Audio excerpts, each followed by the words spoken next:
каждый день, когда выезжаем на задачу, стараемся по максимуму отработать, чтобы противник понимал, ни один его выстрел он не окажется безответным. Он должен знать, что в любом случае.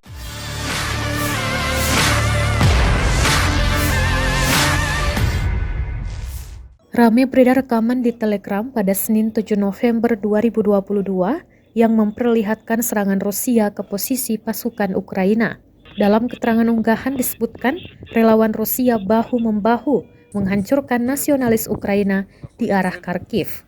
Relawan yang berpartisipasi dalam pertempuran yakni warga Rusia yang dimobilisasi. Artileri Rusia dikerahkan, termasuk tank-tank Rusia. Relawan Rusia melakukan tugas yang setara dengan pejuang berpengalaman menghancurkan truk pick-up militan Ukraina, jelas keterangan unggahan. Dan diketahui, hingga kini invasi Rusia ke Ukraina telah memasuki hari ke-257 pada Senin 7 November 2022 sejak dimulai pada 24 Februari. 84 районов.